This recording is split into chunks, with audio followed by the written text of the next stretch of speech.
Class 11th world history में आज हमारा इम्पोर्टेंट टॉपिक है मेजी पुनर्स्थापना यानी मेजी रेस्टोरेशन। और हमारे चैप्टर का नाम है आधुनिकीकरण के रास्ते यानी पाथ टू मॉडर्नाइजेशन। बच्चों लास्ट चैप्टर है और इस चैप्टर का ये टॉपिक बहुत ज़्यादा इंपॉर्टेंट है, इसलिए इस वीडियो को आप पूरा देख लीजिएगा और मेरा चैनल भी सब्सक्राइब कर लीजिएगा। ठीक है, मेजी पुनर्स्थापना एक टॉपिक आपके सामने बच्चों दिया गया है। मेजी पुनर्स्थापना का संबंध जापान के साथ है, जापान के राजनीतिक परिवर्तन के साथ है और किस प्रकार से जापान एक नई दिशा में आगे बढ़ता है मेजी पुनर्स्थापना के बाद, उसके इतिहास से संबंधित है मेजी पुनर्स्थापना। सबसे पहले इस वीडियो को शुरू करने से पहले मैं आपको बता दूं कि जो जापान देश का जो राजनीतिक इतिहास था कि ऐसा था कि जापान में जो सर्वोच्च पद जो होता था राजनीतिक व्यवस्था में वो सम्राट का होता था, और सम्राट के बाद जो सबसे ज़्यादा प्रभावशाली वहाँ पर जो एक या प्रकार प्रशासनिक व्यवस्था में जो दूसरे स्थान पर थे वो तो शोगुन। शोगुन के बाद तीसरे स्थान पर वहाँ पर एक प्रशासनिक व्यवस्था में आते थे दैम्ये, और दैम्ये के बाद आते थे सामुराई। तो ये एक प्रकार से क्रम बना हुआ था कि सम्राट सर्वोच्च था, उसके बाद शोगुन थे, उसके बाद दैम्ये थे और सामुराई थे।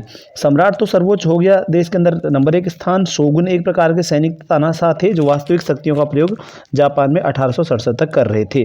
दैम्ये देश के विभिन्न भागों में बटा हुआ एक प्रशासनिक समूह था, शक्तिशाली समूह था, जमींदारों जैसा ही समूह था। और सामुराई एक प्रकार से वहाँ का लड़ाका वर्ग, वॉरियर क्लास या योद्धा वर्ग था, तो लड़ने का कार्य करते थे। ठीक है, अब यहाँ पर जो हमारा मेजी पुनर्स्थापना का मतलब क्या बच्चों, मेजी में जो मेजी वर्ड है वो जापान के एक वंश का नाम है, शासक वंश का नाम है। तो जापान के सम्राट का एक वंश था, उसका नाम था मेजी वंश। और जब जापान में 1867 यानी 1867-1868 में वहाँ पर मेजी वंश सत्ता में पुनर्स्थापित हो जाता है और अपनी शक्तियों को वास्तविक रूप से जो है प्रयोग करना शुरू कर देता है शोगुनों को हटा करके। तो इसी को हम मेजी पुनर्स्थापना कहते हैं। पुनर्स्थापना का मतलब दोबारा से आ जाना, यानी कि मेजी जो कि सम्राट थे उन्होंने पुनः अपनी शक्ति को प्राप्त किया और जापान में अपना जो है एक राजनीतिक प्रभाव फिर से कायम कर लिया। अब इस कहानी को आगे बढ़ाते हैं बच्चों। ठीक है, 1867-68 की बात है बच्चों। मेजी वंश के नेतृत्व में तोकुगावा वंश का शासन समाप्त किया गया। मेजी वंश जो जापान के सम्राट का एक वंश था, उनके नेतृत्व में तोकुगावा वंश का शासन समाप्त कर दिया गया। अब ये तोकुगावा कौन थे बच्चों? तोकुगावा वही शोगुन वंश। शोगुन जो होता है वह एक प्रकार का सैनिक तानाशाह थे। शोगुन एक पद था, एक शोगुन। ठीक है, समझ लीजिए मंत्री जैसे लोग थे शोगुन। और शोगुन में भी जो एक तोकुगावा वंश था उनका बहुत ज़्यादा प्रभाव था। तोकुगावा वंश शोगुन थे 1867-68 में, और उन शोगुनों की सत्ता को हटा करके, अगर आपने पिछला टॉपिक पढ़ा हो शोगुनों के बारे में किस प्रकार प्रभावशाली थे वो जापान में, तो आप समझ जाओगे। तो शोगुनों को हटा करके, तोकुगावा वंश को हटा करके मेजी वंश ने अपनी सत्ता जापान में स्थापित कर ली, पुनर्स्थापना कर दी। इस प्रकार मेजी यानी कि जो सम्राट थे उनकी शक्ति पुनर्स्थापित हो गई। अब वास्तविक रूप से अब वो सही मामलों में जापान के जो है एक शासक हो गए, जो पहले नहीं थे। पहले शोगुन ही उनकी सत्ता को मुख्य रूप से चलाते थे।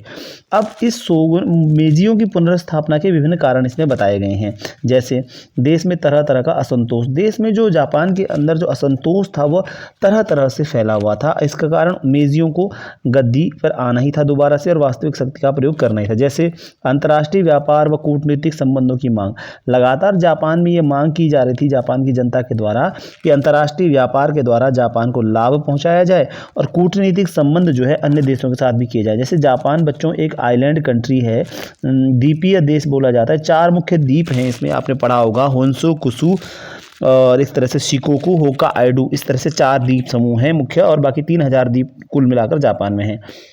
तो जापान के लोग जो है दुनिया से कटे हुए थे, और दुनिया से कटे होने के कारण अब उनकी ये मांग थी कहीं ना कहीं कि अंतर्राष्ट्रीय व्यापार में जापान को भागीदारी करनी चाहिए और कूटनीतिक संबंध अन्य देशों के साथ बनाने चाहिए। यह जापान के लोगों की मांग थी, क्योंकि दरअसल क्या था कि जापान में बहुत ज़्यादा परंपरागत व्यवस्था थी, दुनिया से कटा हुआ था, और जापान दुनिया से ज़्यादा जो है संपर्क रखना में विश्वास भी नहीं रखता था। ये 1867 तक की बात है, लेकिन मजबूरी ऐसी हुई कि उन्हें ऐसा करना पड़ा।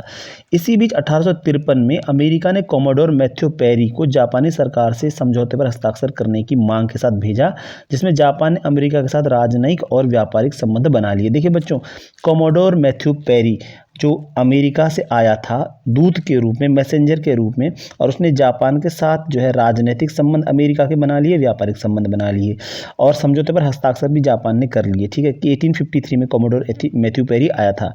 अब दरअसल यहाँ पर अमेरिका कहाँ से आ गया मैं आपको बता दूँ। दरअसल जापान जो था बच्चों चीन के रास्ते में था और अमेरिका चीन में एक बहुत बड़ा बाजार देखता था। अमेरिका चीन में एक बहुत बड़ा बाजार देखता था और चीन के रास्ते में जापान पड़ता था। इसके अलावा अमेरिका को प्रशांत महासागर में अपने बेड़ों के लिए जो शिप होते थे अमेरिका के, उसको पैसिफिक ओशन यानी प्रशांत महासागर में अपने बेड़ों के लिए ईंधन की जगह चाहिए थी।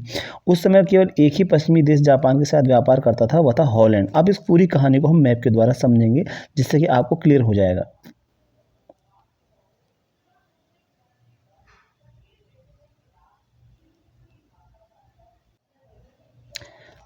अब बच्चों इस मैप के द्वारा आप समझिए किस तरह से अमेरिका के लिए जापान महत्वपूर्ण था। बच्चों ये आपको जो दिख रहा है, ये पूरा सर्कल में कर रहा हूँ, ये है जापान के द्वीप समूह। ठीक है, और ये जापान है और यहाँ पर जो पूरा एरिया आपको ये दिख रहा है ये है चीन। तो अमेरिका जो कि प्रशांत महासागर के रास्ते इधर से आता तो उसको पहले क्या पड़ता, उसको जापान पड़ता। तो जापान के इस द्वीप समूह में अपने जहाज़ों को रोकना चाहता था अमेरिका, ताकि वो तेल भरवा सके अपने जहाज़ों में और बाद में यहाँ से वो अपने जहाज़ों को चीन ले जा सके। तो जापान का कहीं ना कहीं संपर्क में आना अमेरिका के लिए बहुत ज़्यादा ज़रूरी हो गया था। लेकिन दरअसल एक समस्या और भी है, तब तक जापान 1853 तक की बात है, दुनिया के किसी भी देश अन्य पश्चिमी देश के साथ व्यापार नहीं करता था, किसी के साथ उसका ज़्यादा संपर्क नहीं था। सिर्फ और सिर्फ हॉलैंड के साथ उसके व्यापारिक संबंध बने हुए थे। किसके साथ? हॉलैंड के साथ। किसके? जापान के संबंध बने। तो जापान एक बंद देश था, क्लोज्ड कंट्री था, जो नहीं चाहता था कि दुनिया के देशों के साथ उसका संपर्क हो। ये उस तरह से जापान की स्थिति बनी हुई थी ये वाले हिस्से में। ठीक है, अब यहाँ पर क्या समस्या आती है। अब इस मैप के द्वारा अब देखिए पेरी का जहाज़ लिखा होगा यहाँ पर, ये देखिए एक शिप दिखाया गया है और Perry, Commodore Matthew Perry America से आया और उसके शिप को जापान के लोगों ने अपने चित्र के माध्यम से दिखाया है। जापानी जिन्हें काले जहाज़, इनकी लकड़ी के जोड़ों को कोलतार से सीलबंद किया जाता था कहते थे, उन्हें ऐसे चित्रों और कार्टूनों में दिखाया गया जिसमें अजीब व गरीब विदेशियों और उनकी आदतों को दर्शाया गया है। ये चित्र जापान के खुलने के शक्तिशाली प्रतीक बन गए। आज विद्वान यह तर्क देते हैं कि जापान कभी बंद ही नहीं था, क्योंकि उसकी पूर्वी एशिया के व्यापार में भूमिका थी और उसके लोग हॉलैंड और चीन निवासियों के जरिए बाहरी दुनिया के बारे में जानते थे। ये यहाँ पर कहानी लिखी है। तो इस कहानी को आप समझें तो यहाँ पर दिक्कत ये है कि जापान जो है दुनिया के सामने एक ऐसा देश था जो कि अपने बाज़ार को खोलना नहीं चाह रहा था।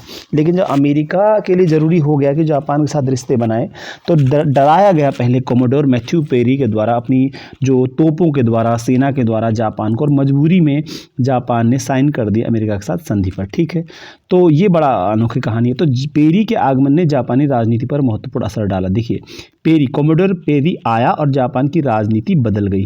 तो इसका कंक्लूजन मैं आपको आगे बताऊंगा। देखिए, सम्राट की अचानक अहमियत बढ़ गई जिसे अब तक बहुत कम राजनीतिक सत्ता मिली हुई थी। जब कोमोडोर मैथ्यू आया तो उसने साइन किया संधि पर, किसके साथ? सम्राट के साथ, न कि शोगुन के साथ। तो शोगुन, सम्राट तो भारत का राष्ट्रपति के समान समझ लीजिए कि भारत में जिस प्रकार से राष्ट्रपति होता है वहाँ पर सम्राट था, जबकि सम्राट को तो वास्तविक रूप से शक्तियों का प्रयोग करना चाहिए था, लेकिन सारी शक्तियों का प्रयोग कौन करते थे? शोगुन ही करते थे, जो तानाशाह थे। लेकिन अब जो है सम्राट के साथ ही साइन किया गया कोमोडोर मैथ्यू पेरी के साथ एग्रीमेंट। अब क्या हुआ? सम्राट की अहमियत बढ़ गई, सम्राट का महत्व बढ़ गया जापान में, जिसे बहुत कम राजनीतिक सत्ता मिली हुई थी और अपनी शक्तियों का बहुत कम प्रयोग करता था। 1868 की बात है, जापान में एक आंदोलन के द्वारा मेजी वंश को पुनर्स्थापित कर दिया गया और शोगुन जो थे सैनिक तानाशाह, उनको जबरदस्ती सत्ता से हटा दिया गया। किसको? शोगुन वंश जो था तोकुगावा, उसको जबरदस्ती सत्ता से हटा दिया गया और सम्राट मेजी, जो मेजी वंश का मेजी था, उसको एदो ले आया गया। सम्राट मेजी को एदो ले आया गया। एदो जिसका नाम बाद में टोक्यो, जो कि जापान की राजधानी बनता है, रखा गया, ले आया गया। तो एदो को राजधानी बना दिया और इसका नया नामकरण हो टोक्यो, जिसका मतलब है पूर्वी राजधानी। इसका मतलब है पूर्वी राजधानी।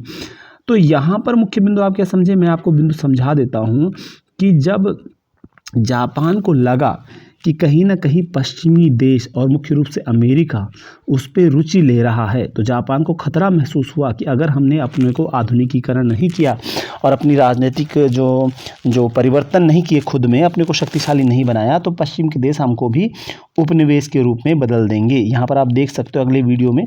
तो अगला वीडियो जो होगा वो पूरा इसी तरह से होगा कि जापान के लोगों ने या फिर जापान के सम्राट ने क्यों जापान का आधुनिकीकरण किया, किस प्रकार से किया, कौन सी तकनीक अपनाई, उसको अगले वीडियो में हम देखेंगे। फ़ोटो आप देख सकते हो कॉमोडोर मैथ्यू पेरी को, जो जापानियों की निगाह से दिखाया जा रहा है। तो आज का वीडियो बच्चों यहाँ पर समाप्त हुआ। आज का वीडियो आपको कैसा लगा मुझे ज़रूर बताइएगा। इस वीडियो में अच्छा बुरा जो भी है कमेंट करके बताएं, ताकि आपके लिए और वीडियो बनाए जा सके। मेरा वीडियो देखने के लिए आपको बहुत बहुत धन्यवाद। Thank you.